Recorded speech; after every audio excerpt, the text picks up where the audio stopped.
Be careful, the Rock of Insanity holds mysterious powers. Kay, you're insane now.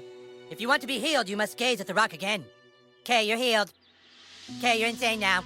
In 1997, Trey Parker and Matt Stone created one of the longest running and most successful cartoons in history. It was a show not too dissimilar to other mainstream cartoons at the time. However, it didn't take long before this series showed its true colors, as characters were killed off regularly while dark and surreal humor was used to satirize a wide range of topics. The animation style might have been simple, but this gave the creators the means to develop new episodes within less than a few days of each other. This allowed their jokes and commentary to remain up to date with current events, making this show feel more modern than other shows with a higher animation budget. It was safe to say that South Park had firmly established itself in popular culture, so it's only natural that the series creators would seek to expand their creation, bringing it into new avenues of entertainment. Yet it wouldn't be until 2009 that Trey Parker and Matt Stone would begin working alongside Obsidian Entertainment to create a role-playing game set in the South Park universe. With the original creators involved throughout the game's production, they were able to ensure the game fit into their bizarre cartoon world, while also providing fans with a number of new ideas and concepts not seen in the series before now.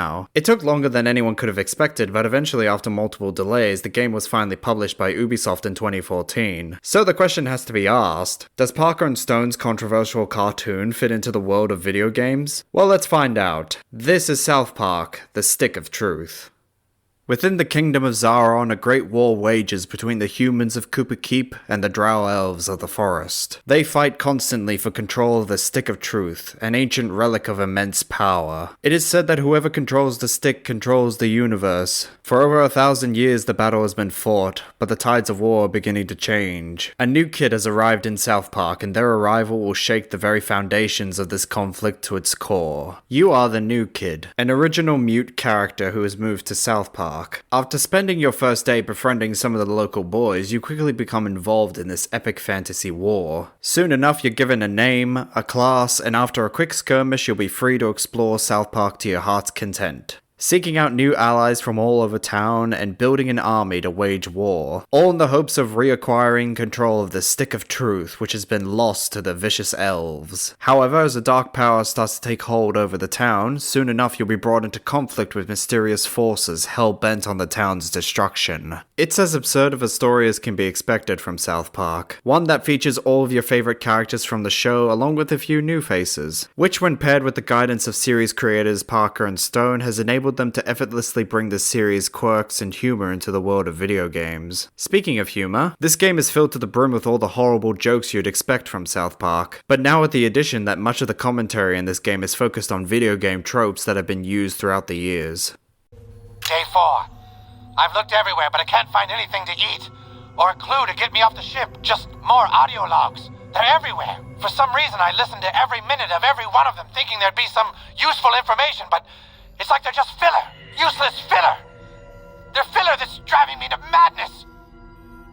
Of course, if you're expecting this game to give these characters any deep and complex character arcs, then you're bound to be disappointed. Even though this game features an entirely original premise and narrative, the story is still bound to the cartoon formula, there being no long-term consequences. Which isn't necessarily a bad thing. I'm just saying, don't go into this expecting the video game to influence the TV series as a whole. Still, the Stick of Truth is a fun ride. Even as the game starts delving into some questionable subject matter, it isn't afraid to throw in a few twists here and there. All the while, the player is given the chance to enjoy some solid turn-based combat. Stick of Truth takes inspiration from classic turn-based RPGs. Every combat encounter consists of a series of turns, with the player controlling their own original character and one chosen companion. Each of your characters will be given the chance to attack, after which your opponents will do the same. Only when one side has lost all their party members does the combat encounter end and you can move on. On paper it sounds pretty straightforward, but it's here where the complexity of Stick of Truth's gameplay shows. For starters, you have two basic attacks at your disposal, one used at a distance and the other at close quarters, both of which give you the option of using a light or heavy attack. Regardless of which weapon you choose to use, light attacks are always going to be numerous but deal less damage, while heavy attacks deal more damage but can only be used once per turn. That's the basic setup for combat, but now let's factor in the enemies. Often you'll be facing off against entire rows of enemies, many of whom will actually be standing in front of others, effectively shielding them from your close range attacks, meaning that you'll only be able to hit those in front with a melee weapon while those at the back must be dealt with with using a long-ranged weapon. Secondly, enemies can enter a stance which enables them to negate certain attacks. Those in a riposte stance will deflect any melee attack, requiring the use of ranged weapons, while those in a reflex stance will deflect ranged weapons. So by simply giving the player two options when attacking, and the enemies the means to negate those options, it seriously complicates an otherwise simple turn-based combat system. However, to complicate combat further, enemies will also wear armor and equip shields, both of which make it harder for you to deal damage, since armor reduces your overall damage output while shields completely absorb potential hits until they're broken. Furthermore, depending on what kind of weapons you have at your disposal will ultimately determine what kind of attacks you deal. Some can strike random targets while others only attack one person, while others deal debuffs with every single strike. There's a lot of factors at play, and that's just the standard attacks. We haven't even started talking about player abilities. After you've made your introduction to the neighborhood kids, you have the freedom to choose your class. In this game, there are 4 classes for you to choose from: Mage, Fighter, Thief, and Jew. While in most RPGs these different classes would have a profound effect on how you play the game, for the most part that isn't the case. Regardless of which class you choose, you'll still have the same basic attacks. What your choice of class ultimately determines is what kind of special moves you have and what status effects they deal. Each of these classes has 5 unique abilities which will gradually be unlocked as you get promoted to a higher experience level. Some powers enable you to attack multiple enemies at once, inflict status effects, or even buff up your allies. For the most part, each class usually has one ability which can influence your entire party. However, I've often found that many of your starting abilities can easily carry you through most of the fights in this game, especially once they've been fully upgraded. Aside from attacking your enemies, every turn you're also permitted to perform one additional action, which is typically a choice between using an item or having one of your party members trigger their special ability. Most items are in relation to your health or power, however if a party member is down then you also have the chance to revive them, while player abilities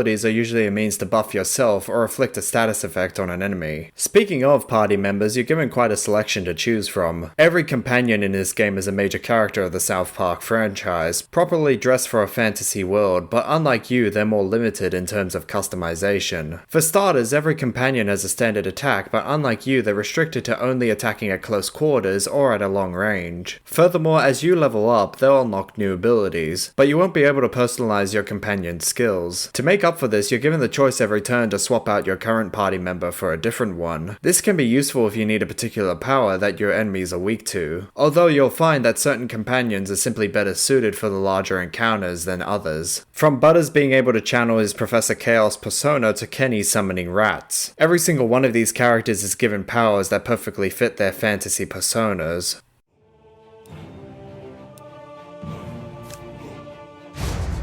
Ready? Aim! Fire! As if having class-centered special abilities wasn't enough, as you progress throughout the story you'll also learn numerous magical powers which are powered by your farts. Unlike your special abilities, these are integral to the plot so every player will gain access to them. Furthermore, these attacks are powered by a hunger meter in combat, so much like your special moves, once this separate meter has been filled you'll be able to use your magical attacks. Although personally I never felt much need to actually use magic. The only times when it's actually useful in combat is to stop an opponent from using a channeling attack, and that rarely happens.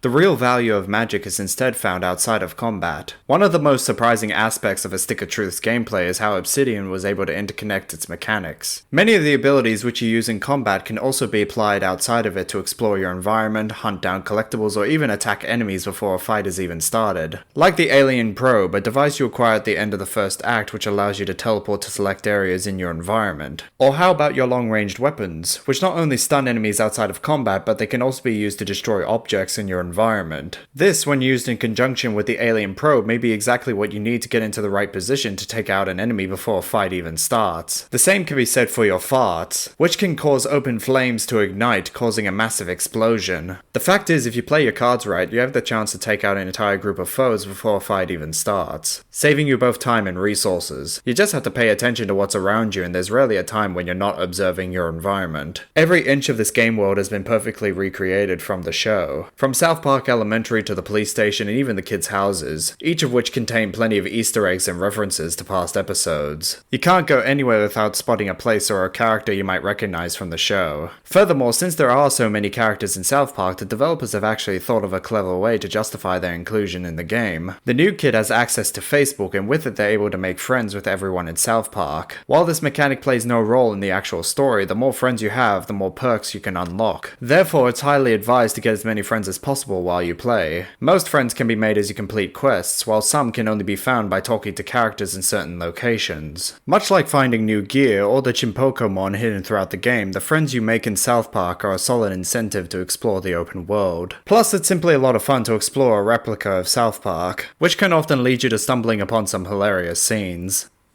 Jim Carrey has a bunch of turds in his apartment. It's Jim Carrey and whatever, you'll pay to go see it. You, July 12th.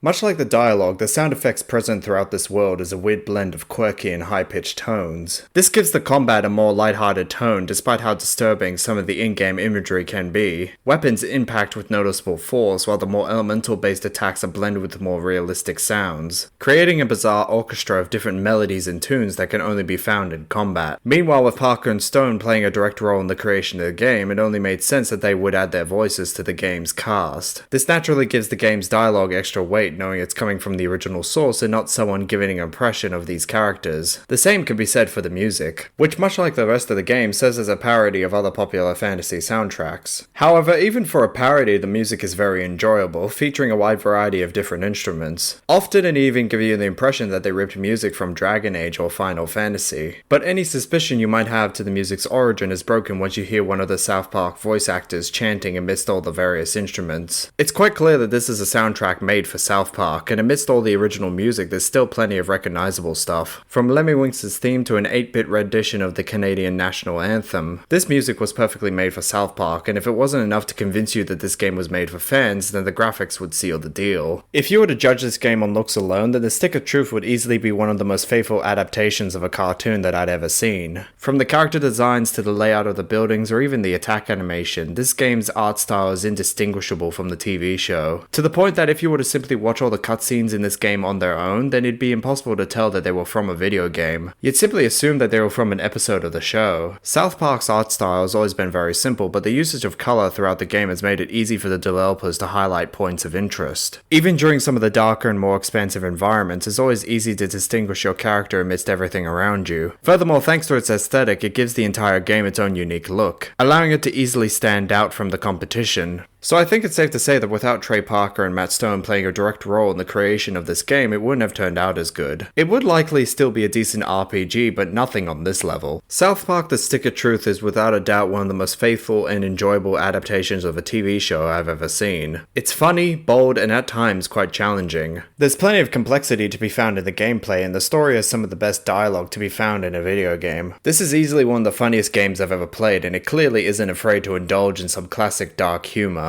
Never before would I have thought that a fantasy war over a stick could be this entertaining. Anyway, that's all the time we have for today. I'm the Grave Tender, and thank you for joining me on the other side. Please consider subscribing, and I hope you all have a nice day.